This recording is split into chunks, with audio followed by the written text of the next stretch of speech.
그래서 이 이재명 대통령 부부의 자택거래 방식에 대해서 어떻게 생각하냐라고 여론조사를 해봤는데 53.2%가 매우 부적절. 그다음에 이제 뭐 잘 모르겠다 나머지가 이제 이 정도인데 과반이 넘어간 거잖아요. 그러니까 매우 부적절이 53.2%고 그냥 대체로 부적절까지 합하면 64.3%가 4% 정도가 지금 매우 대체로 부적절하다라는 평가인데 2030에서 지금 부적절 평가가 더 높거든요. 30대에서는 87.5%, 20대에서는 82.2%가 부적절하다라는 내용인데 한번 설명을 한번 해주시죠. 이 여론조사에 대해서. 일단 뭐 부적절하다가 65% 가까이 나온다는 건요. 국민 대다수가 그렇게 생각한다는 겁니다. 지금 네. 보안수사권 폐지에 대해서도 비슷한 수치들이 나오고 있어요. 그래서 일반 국민들의 생각이 이 정도다라고 보시면 됩니다. 네. 왜냐하면 민주당을 지지하는 사람들조차도 일부가 이거에 대해서 이야기를 하는 거거든요.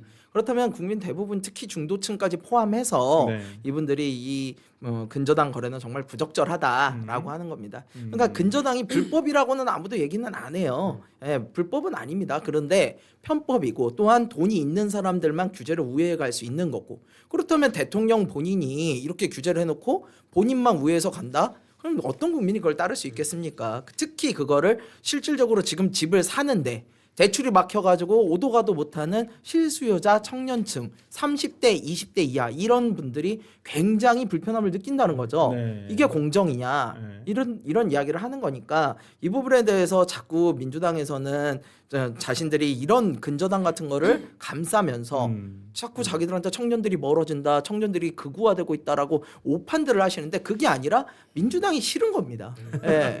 민주당이 이런 위선, 불공정 이런 모습들이 싫은 거예요. 근데 계속 그렇게 하면서 청년들이 떠나간다라고만 하면 누가 돌아오겠습니까? 그러니까요. 무슨 청년을 최고위원 만들어준다 해서 청년이 오는 것도 아닌데. 그럼요. 참 제가 옛날 민주당에 있을 때부터 그게 참 답답했던 부분이 그런 부분이었거든요. 마치 그러니까 모르겠어요. 국민의힘은 청년 얘기를 잘 안 했어. 근데 오히려 청년이 더 정치하기 좋은 환경은 저는 보수 진영이라고 생각을 했어요. 왜 그러냐면 민주당은 청년들이 아니야. 동의하기가 좀 어려운. 각자 동의하기 어려운데 좀. 각자 다 어려움은 있어요. 네. 근데 민주당은 청년들이 그냥 선배들 뒷공무니 그런 거 쫓아다니는 있죠. 역할밖에를 못 하더라고. 그래도 이제 보수 진영은 어찌 보면 그래도 이렇게 뭐 이렇게 들이박죠. 그러지 약간 네. 들이받는 아니야. 것도 있고 네. 그러니까. 저도 보수 진영이 있다가 네. 하도 위에 선배님들이 네. 반상의 구별을 엄격하게 하셔가지고 내가 보좌진으로는 도저히 못 크겠다 생각을 해서 네, 그쵸. 사실 그런 것 때문에 이동한 그 케이스도 있는데 저는 이준석 대표를 기점으로 해서 바뀌었다고 봐요. 사실은 그렇지. 이준석 대표가 되면서 청년들을 확 끌어올렸고 그 뒤로는 그 세력 자체를 무시하기 어려워서 지금은 솔직히 보수 쪽이 청년들 정치하기 더 그래. 좋아요. 내가 봤을 때 네. 비교해 봤을 때 약간 좀 그런 거예요. 밖에서 물론 이민찬 대변인은 현실 지금 정치라고 우리 둘이 굉장히 지금 표정이 안 좋네. 아니 뭐 조직위원장이면 저는 뭐 이해합니다. 안 시켜줘요. 네 말씀하신 것처럼 그 이준석 대표가 국민의힘에 있을 때 했던 나눔 국대다를 시즌 2까지 했는데 이거를 시즌 3, 시즌 4, 시즌 5 계속 매년 해왔으면 그러면 더 장이 열렸을지 않을까 이런 고민을 좀 해봅니다. 하여튼 뭐 네. 제가 봤을 때는 좀 그런 약간 그런 그러니까 저는 그렇게 분석이 되더라고요. 그래서 그런데 하여튼 지금도 민주당은 약간 뭐 청년에 대해서 무슨 뭐 우리가 청년 최고위를 해야 되니 어쩌니 뭐 이렇게만 얘기하고 있는데 좀 맞아. 답답해요. 좀 솔직히 말하면 그리고 재벌 선거 때 네. 뭐 60 넘은 후보들이 대통령 후보들이 뭐 청년 정책 위한다고 무슨 젊은 친구들 옷 입고 나와가지고 뭐 그런 춤을 춘다고 해서 청년 정책이 이루어지는 게 맞습니다. 아니에요. 오히려 청년들이 바라는 진짜 청년 정책이라는 건 제가 생각했을 때는 정치권의 현업에 있거나 나이가 중요한 게 아니라 진짜로 청년들이 어떤 현실적인 제도적인 밑받침에서 맞아요. 뭔가를 할 수 있는 네. 것을 만들어주는 게 오히려 정치권의 청년 정치인이라고 얘기할 수 있는 아유, 거지. 나이가 젊다 해서 청년 정치라고 얘기해. 아니죠. 우리가 전용기 의원을 놔두고 훌륭한 청년 정치인이라 그래요. 안 하죠. 그러니까 국민의힘도 지금 청년 최고위원이 우재준 의원이잖아요. 네. 변호사이자 현직 국회의원입니다. 네. 근데 청년 최고위원으로서 내가 청년을 위한다고 하니까 괴리감이 생기는 거예요. 음. 그 전에 있던 진종호 청년 최고위원도 그 사격으로 굉장히 유명한 올림픽 메달리스트를 연속으로 12년 동안 하고 네. 그리고 국회의원이에요. 네. 그러니까 청년들이 지금 실상하고는 굉장히 괴리감이 있는 것이죠. 그래서 청년 최고위원 제도가 좀 더 현실화가 돼야 되지 않을까라는 생각까지 좀 해봅니다. 역시 강대기 당권파라는 걸. 왜 저래 여기서? 그래서 또 여러 가지 청년들한테 저는 정민철 뭐 그분한테 드리고 싶은 말씀이 그 지역에 있는 청년위원회들이 있어요. 네. 거기서 열심히 활동하는 분들이 있거든요. 네. 이런 공소취소 관련해서 매일매일 1인 시위하고 이런 분들이 있습니다. 그렇게 성장을 좀 해오면 그러면 좀 박수 받을 수 있지 않을까 생각됩니다. 아니, 우리가 청년이 주제가 아닌데 네. 조금 너무 깊어서 우리 다음에 또 하기로 하고 제가 이거 김명민 부시장께 이거 여쭤보고 싶은데 아까도 지적을 해주셨다시피 지난 부동산 대토론을 통해서 좀 느껴지는 건 뭐냐면 대통령이나 정부가 뭔가 지금의 부동산 정책에 대한 문제점을 좀 잘못 짚고 있는 건 아닌가라는 생각이 들거든요. 지금 네. 뭐 오늘 조선일보 사설에서도 똘똘한 한 채까지 투기로 지금 가는 거 아니냐. 산으로 가는 부동산 대책이라고 그래서 지금 보유세 강화를 하겠다라는 어떤 신호를 계속 주고 있거든요. 네. 지금 뭔가 좀 문제를 잘못 짚은 거 아니에요? 공급이 우선돼야 된다라는 생각이 좀 드는데 오히려 공급보다는 보유세 강화를 하겠다라는 식으로 지금 청와대나 대통령의 생각은 좀 그러한 것으로 비춰지고 있는데 이 부분에 대해서는 어떻게 생각하시는지? 대통령 한 사람 생각에 너무 깊게 의존하다 망합니다. 아, 근데 이재명 대통령 한 사람의 말에 어찌 할 바를 몰라 하더라고요. 저는 이게 지난번 있었던 국무회의 과정에서 고스란히 드러났다고 보거든요. 예고편을 찍었다 이미. 국무회의 이재명 대통령이 쭉 얘기하다가 네. 그때 이제 오세훈 서울시장이 배석자로 참석했던 날이었어요. 뒤전에 앉혀놓고 맞아요. 서울시장이 한마디 하겠습니다라고 하니까 국무총리가 급하게 자른 날. 그리고 대통령이 뭐라 그랬냐면 자 유튜브 보고 계신 분들 다주택자가 얼마 정도가 돼서 규제가 되면 좋을까요? 자 숫자를 한번 적어보세요. 10억이면 1, 90억이면 9. 이런 놀이를 대통령이 하고 있었던 겁니다. 그러니까 대통령의 인식은 명확해요. 갖고 있는 생각이 다주택자 나쁜 사람이다. 고가주택은 규제해야 된다. 얼마 정도 이상의 고가주택 규제하면 좋은 거야. 이런 방식의 규제로 이 상황을 잡아야겠다는 얘기를 네. 연초부터 꾸준하게 해왔고 지금도 이 상황을 교정할 생각이 없습니다. 만약에 정말로 대통령이 사람들의 얘기를 듣고 네. 싶었다면 네. 이날 최상욱 씨라는 사람이 있어요. 최상욱. 최상욱. 사실상 보수 진영이 있는 사람도 아니고요. 네. 이재명 대통령 출범 초기부터 응원하는 목소리를 냈던 사람으로 알고 있습니다. 경제, 네. 부동산 파트 네. 쪽에서.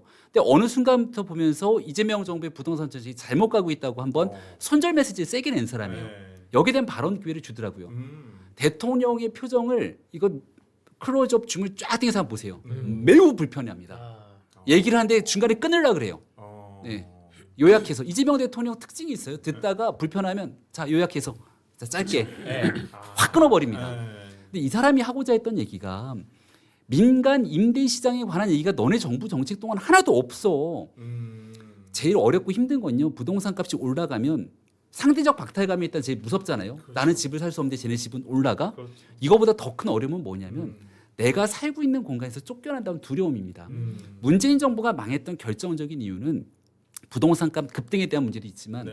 임대차 3법을 만듦으로 인해서 전세값을 웬간한데 2억 3억씩 확 튀겨버린 거예요.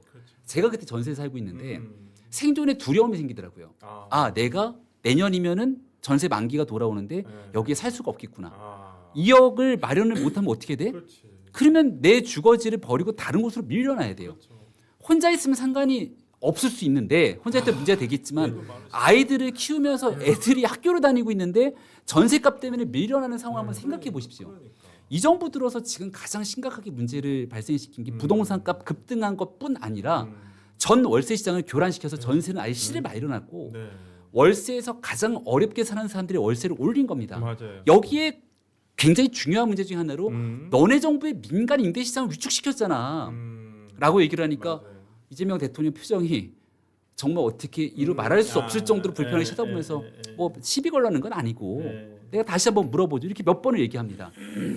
결국은 대통령의 생각과 정부의 대통령의 생각이 그렇게 돼 있으면 옆에 있는 참모들은 말을 할 수가 없어요. 왜 윤석열 대통령한테 불통이라고 얘기했던 사람 다 어디 갔습니까? 윤석열 대통령이 소통이 되지 않았다고 비판했던 사람들이 있다면 이재명 대통령은 열린 소통을 해야 되는데 제가 봤을 때는 이재명 대통령의 소통 방식에 굉장히 큰 문제가 있습니다. 예. 그러니까 결국은 부동산 문제에서만큼은 이 정부가 교정할 생각이 없다는 것이 확인이 됐거든요. 그러니 부동산 값은 더 올라갈 거라고 사람들은 생각하는 것이고 여기에 대한 비판적인 여론 기조가 계속 나올 수밖에 없는 거죠. 맞습니다. 저는 이야기를 들어서 정책 기조를 바꾼 적을 본 적이 없어요. 제가 매를 맞아 봤으니까. 예, 그래서 부동산 정책 역시 마찬가지라고 생각하고 지금 말씀 주신 것처럼 네. 기존의 전세를 살고 있거나 이런 분들이 네. 다음번에 전세 대출에 관련해서 전세값이 너무 오르면 나 어떡하지? 네. 이거 진짜 생존의 문제예요. 네. 근데 아까 말씀드렸던 그 이광수라는 분이 그날 무슨 말씀을 하셨냐면 신규 대출뿐만이 네. 아니라 기존 대출도 네. 규제를 하자는 엄청난 이야기를 꺼냈어요. 그런 이야기를 들으시면서 대통령 고개를 끄덕이시고 네. 이거 한번 시장에 실제로 적용시켜 보십시오. 무슨 일이 벌어지는지. 네. 그러니까 너무 현실과 동떨어진 이야기를 하고 있는 거예요. 그리고 저는 부동산 관련해서는 뭐 공급과 유동성이 훨씬 중요한 얘기라고 봅니다. 근데 공급은 어쨌거나 시간이 걸리는 이야기니까 이제 진보와 보수가 큰 차이는 없다고 봐요. 보수가 물론 훨씬 규제를 풀으려고 하죠. 근데 네. 이제 서울에서는 규제를 푸는 게 곧 집값 상승도 연결이 될 수 있다 보니까 조심스러울 수밖에 없는 부분이 있어요. 맞아요. 더 큰 문제는요. 보수와 진보의 명확한 젠 유동성이에요.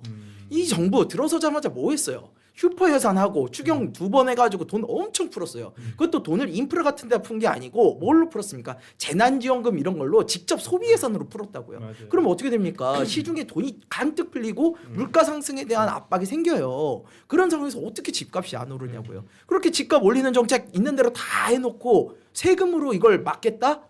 그러면 그건 뭐냐면요. 정부가 집값 올려놓은 거를 국민이 세금으로 책임져라 해요. 왜 정부가 정책 실패해놓고 국민한테 책임을 지라고 그럽니까? 아니, 저는 지금 정부 부동산 정책만큼은 매우 잘못되고 있다라고 보여요. 하여튼 뭐 참 토론회를 보고 나서 더 심란한 마음이 들었던 것도 참 오랜만이다라는 생각이 좀 들고 뭐 지지자들은 속 시원했을지 모르지만 뭐 그렇지 않은 입장에 봤을 때는 참 답답한 토론회였다라는 생각이 드는데